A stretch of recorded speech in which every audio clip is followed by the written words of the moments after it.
Committee റിപ്പോർട്ടിലെ വിവാദങ്ങൾ തുടരുന്നതിനിടെ AMMA പ്രസിഡന്റ് സ്ഥാനം രാജിവെച്ച മോഹൻലാൽ ഇന്ന് മാധ്യമങ്ങളെ കാണും. തിരുവനന്തപുരം ഹയാത്ത് ഹോട്ടലിൽ വെച്ച് ഉച്ചയ്ക്ക് ശേഷമാണ് വാർത്താസമ്മേളനം.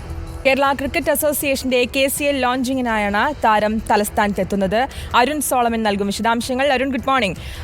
മോഹൻലാൽ, അങ്ങനെ ഒരു മുതിർന്ന താരത്തിന്റെ പ്രതികരണം ഇതുവരെ കേട്ടിട്ടില്ല. അല്ലെങ്കിൽ മോഹൻലാൽ, മമ്മൂട്ടി അടക്കമുള്ളവരുടെ ഒരു പ്രതികരണത്തിനായിട്ടുള്ള ഒരു കാത്തിരിപ്പ് തന്നെയാണ്. ഈ ഒരു കൂട്ടരാജിക്ക് ശേഷം, അല്ലെങ്കിൽ ആ കൂട്ടരാജി, ഈ ഒരു വിവാദമുണ്ടായ ശേഷം ഒരു കൂട്ടരാജി എന്നുള്ള ഒരു തീരുമാനം ഉണ്ടായത്.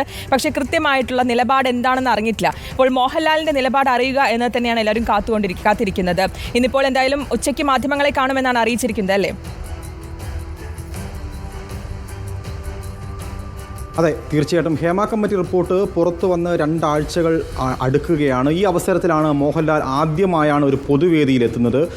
ഇന്ന് ഉച്ചയോടുകൂടി തന്നെ അദ്ദേഹം ഹയാത്തിൽ വെച്ച് ഈ കേരള ക്രിക്കറ്റ് അസോസിയേഷൻ സംഘടിപ്പിക്കുന്ന കേരള ക്രിക്കറ്റ് ലീഗിൻ്റെ പ്രഥമ ക്രിക്കറ്റ് ലീഗ് സെപ്റ്റംബർ 2 തൊട്ട് 18 വരെ കാര്യവട്ടം ഗ്രീൻഫീൽഡ് സ്റ്റേഡിയം നടക്കുകയാണ്. ഇതിൻ്റെ ഭാഗമായിട്ട് നടക്കുന്ന കേരള ക്രിക്കറ്റ് ലീഗിൻ്റെ ലോഞ്ചിങ്ങിനായിട്ടാണ് മോഹൻലാൽ ഇപ്പോൾ ഹയാത്തിൽ എത്തിയിരിക്കുന്നത്. എന്തായാലും ഇന്ന് പുലർച്ചയോടുകൂടി തന്നെ താരം തിരുവനന്തപുരത്ത് എത്തിയിട്ടുണ്ട്. ഇതിനോടകം തന്നെ കേരള ക്രിക്കറ്റ് അസോസിയേഷൻ അറിയിച്ചിട്ടുള്ള ഒരു കാര്യം, ഇന്ന് അദ്ദേഹം മാധ്യമങ്ങളെ കാണും എന്നുള്ളത് തന്നെയാണ്. ഇത് കൃത്യമായിട്ടുള്ളൊരു സമയം എന്തായാലും ലഭിച്ചിട്ടില്ല. എന്തായാലും 12 മണിയോട് അടുപ്പിച്ച് തന്നെ അദ്ദേഹം മാധ്യമങ്ങളെ കാണും എന്ന് തന്നെ നമുക്ക് ഉറപ്പിക്കാം. ആദ്യമായാണ് അദ്ദേഹം ഈ ഒരു വിഷയം, ഇത്തരത്തിൽ വിവാദമായിട്ടുള്ളൊരു വിഷയം പുറത്തു വന്നതിന് ശേഷം ഒട്ടനവധി പ്രശ്നങ്ങൾ ഉണ്ടായിട്ടുണ്ട്. അതുപോലെ മാത്രമല്ല, AMMയുടെ ജനറൽ സെക്രട്ടറി സ്ഥാനത്ത് നിന്ന് സിദ്ദിഖ് രാജിവെച്ചു. അതിന് പിന്നാലെയായിട്ട് 2 ദിവസത്തിന് മുന്നേ തന്നെ AMMയിൽ നിന്നൊരു കൂട്ടരാജി ഉണ്ടായി. മോഹൻലാൽ അടക്കമുള്ളവർ ഈ രാജി നൽകി ഭരണസമിതി പിരിച്ചുവിട്ട ഒരു അവസ്ഥയൊക്കെയുണ്ടായിരുന്നു. ഇതിന് പിന്നാലെ തന്നെ ഒട്ടനവധി സാമൂഹ്യ മാധ്യമങ്ങളിലടക്കം ഒട്ടനവധി വിമർശനങ്ങൾ നേരിട്ടിരുന്നു. എന്തായാലും മലയാള സിനിമയിലെ കാണവർ ഈ വിഷയങ്ങളിലൊന്നും തന്നെ പരാമർശനം ഉണ്ടായിട്ടില്ല. അല്ലെങ്കിൽ ഇത്തരത്തിൽ വലിയൊരു റിപ്പോർട്ട് പുറത്തു വന്നു, മലയാള സിനിമയിൽ സ്ത്രീകളടക്കം ഒട്ടനവധി ലൈംഗിക ചൂഷണങ്ങൾ നേരിട്ടു എന്നടക്കമുള്ള വിഷയങ്ങൾ പുറത്തു വരുമ്പോൾ മോഹൻലാൽ അല്ലെങ്കിൽ മമ്മൂട്ടി അടക്കമുള്ള താരങ്ങൾ എന്തുകൊണ്ട് ഈ വിഷയങ്ങളിൽ പ്രതികരിച്ചില്ല എന്നടക്കമുള്ള വിഷയങ്ങൾ സമൂഹ മാധ്യമങ്ങൾ ഒന്നടങ്കം പ്രേക്ഷകരടക്കമുള്ളവർ ഈ വിഷയങ്ങളിൽ പ്രതികരിച്ചിരുന്നു. ഇതിനോടനുബന്ധിച്ച് തന്നെ ഇന്നിപ്പോൾ താരം മാധ്യമങ്ങളെ കാണും. മാത്രമല്ല, ഇന്ന് ഏറ്റവും എടുത്തു പറയേണ്ടുന്ന ഒരു കാര്യം, ഇന്ന് മോഹൻലാൽ 3ഓളം പരിപാടികളിൽ തിരുവനന്തപുരത്ത് പങ്കെടുക്കുന്നുണ്ട്. ഹയാത്തിലെ ഈ പരിപാടിക്ക് ശേഷം അദ്ദേഹം 2:30 തന്നെ ബേബി ജോൺ അനുസ്മരണത്തിൽ പങ്കെടുക്കും. ഇതിനുശേഷം വൈകുന്നേരം 5:30 തന്നെ ശ്രീമോഹനം എന്ന് പറയുന്ന ഒരു പരിപാടി നിശാഗന്ധിയിൽ സംഘടിപ്പിക്കുന്നുണ്ട്.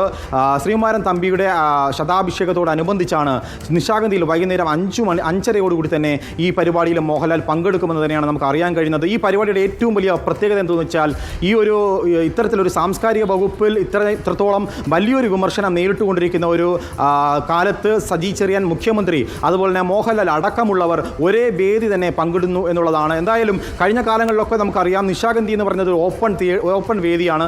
ഈ വേദിയിൽ കഴിഞ്ഞ കാലങ്ങളിൽ IFFK അടക്കമുള്ള ഈവൻറ്റുകൾ നടന്നപ്പോൾ ചലച്ചിത്ര അക്കാദമിയുടെ ചെയർമാനായിട്ടുള്ള രഞ്ജിത്ത് പങ്കെടുത്തപ്പോൾ പലതരത്തിൽ കൂകി വിളിച്ചുകൊണ്ട് കാണികൾ അദ്ദേഹത്തെ ആക്ഷേപിക്കുക, അല്ലെങ്കിൽ കൂകി വിളിച്ചുകൊണ്ട് അദ്ദേഹത്തെ വിമർശിക്കുന്നതൊക്കെ അവസ്ഥയുണ്ടായിട്ടുണ്ട്. എന്തായാലും ഇത്തരത്തിൽ ഹേമ കമ്മിറ്റി റിപ്പോർട്ട് പുറത്തു വന്ന് 2 ആഴ്ചയോടെ എടുക്കുമ്പോൾ മോഹൻലാൽ ആദ്യമായി ഒരു പൊതുവേദിയിലെത്തുന്നു. 12 മണിയോടുകൂടി തന്നെ അദ്ദേഹം മാധ്യമങ്ങളെ കാണും എന്ന് തന്നെ നമുക്ക് കരുതാം. അതിനുശേഷം 5:30 തന്നെ ശ്രീകുമാരൻ തമ്പിയുടെ ഈ ശ്രീമോഹനം എന്ന് പറയുന്ന പരിപാടിയിലും അദ്ദേഹം പങ്കെടുക്കുന്നുണ്ട്. ഈ പരിപാടിയിൽ അദ്ദേഹം ശ്രീകുമാരൻ തമ്പി ഫൗണ്ടേഷൻ അദ്ദേഹത്തിൻ്റെ ആദ്യമായി ഒരു പ്രഥമ പുരസ്കാരം മോഹൻലാലിന് സമ്മാനിക്കുന്നുണ്ട്. മുഖ്യമന്ത്രിയായിരിക്കും 1 ലക്ഷം രൂപയും പ്രശസ്തി പത്രവും അദ്ദേഹത്തിന് കൈമാറുക. എന്തായാലും ഇന്ന് കേരളം ഉറ്റുനോക്കുന്ന ഒരു പ്രധാനപ്പെട്ട കാര്യം, മോഹൻലാൽ ഈ ഹേമ കമ്മിറ്റി റിപ്പോർട്ടിൽ അല്ലെങ്കിൽ മലയാള ചലച്ചിത്ര മേഖലയിൽ സ്ത്രീകൾ നേരിടുന്ന ചൂഷണങ്ങളിൽ അദ്ദേഹത്തിൻ്റെ പ്രതികരണം എന്തായിരിക്കും എന്ന് തന്നെയായിരിക്കും കേരളം ഒന്നടങ്കം ഉറ്റുനോക്കുക. ഇത് മാത്രമല്ല, കഴിഞ്ഞ ദിവസങ്ങളിൽ അറിയാം, ഈ ഹേമ കമ്മിറ്റി റിപ്പോർട്ട് പുറത്തു വന്ന് 4 ദിവസങ്ങൾക്ക് ശേഷമാണ് AMMA ഈ വിഷയത്തിൽ ഒരു പ്രതികരണം തന്നെ നടത്തുന്നത്. അതിന് തൊട്ടു പിന്നാലെ സിദ്ദിഖിനെതിരെ ഒരു നടി ആരോപണം ഉന്നയിക്കുന്നു. സിദ്ദിഖ് ജനറൽ സെക്രട്ടറി സ്ഥാനത്തു നിന്നും രാജിവെക്കുന്ന ഒരു അവസ്ഥയുണ്ട്. ഇതിനുശേഷം ഇപ്പോൾ 2 ദിവസം മുന്നെയാണ് AMMയിൽ നിന്നൊരു കൂട്ടരാജി ഉണ്ടായത്. അതും വലിയ വിമർശനങ്ങൾക്ക് കാഴ്ചവെച്ചിരുന്നു. കാരണം AMMA ഭയന്നോടുന്നു, വിഷയങ്ങൾക്ക് അല്ലെങ്കിൽ ഇത്തരത്തിൽ വിമർശനങ്ങൾ നേരിടുമ്പോൾ പ്രതികരിക്കാതെ, അതിന് മറുപടി നൽകാതെ AMMA ഒളിച്ചോടുന്ന ഒരു അവസ്ഥയുണ്ടായി. പ്രസിഡന്റ് അടക്കമുള്ളവർ ഒളിച്ചോടി എന്നടക്കമുള്ള വിമർശനങ്ങൾ നേരിട്ടിരുന്നു. ഈ അവസരത്തിലാണ് മോഹൻലാൽ ഇന്നിപ്പോൾ ഒരു സമൂഹത്തിൽ അല്ലെങ്കിൽ ഒരു പൊതു സദസ്സിൽ അല്ലെങ്കിൽ ഒരു പൊതുവേദിയിൽ അദ്ദേഹം എത്തുന്നത്. അതുമാത്രമല്ല, അദ്ദേഹം മാധ്യമങ്ങളെ കാണുന്നു എന്നടക്കമുള്ള ഒരു വിവരങ്ങൾ ലഭിക്കുന്നു. കേരള ക്രിക്കറ്റ് അസോസിയേഷനാണ് ഈ വിവരം ഇപ്പോൾ മാധ്യമങ്ങളോട് പങ്കുവച്ചിരിക്കുന്നത്. എന്തായാലും ഇന്ന് 12 മണിയോട് തന്നെ അദ്ദേഹത്തിൻ്റെ പ്രതികരണം നമുക്ക് എന്തായാലും അറിയാൻ കഴിയും. വ്യക്തമാണ്. അരുൺ സോളമനാണ് വിശദാംശങ്ങൾ നൽകിയത്. എന്തായാലും മലയാള സിനിമ ഇത്രയും ഇതുവരെ കണ്ടിട്ടില്ലാത്ത രീതിയിൽ കലങ്ങി മറിഞ്ഞുകൊണ്ടിരിക്കുന്ന ഒരു സമയത്ത് തന്നെയാണ് മോഹൻലാലിന്റെ പ്രതികരണം എന്തെന്ന് ഇന്നറിയാം. ഉച്ചയോടുകൂടി അദ്ദേഹം മാധ്യമങ്ങളെ കാണുമെന്നാണ് ഇപ്പോൾ ലഭിക്കുന്ന വിവരം.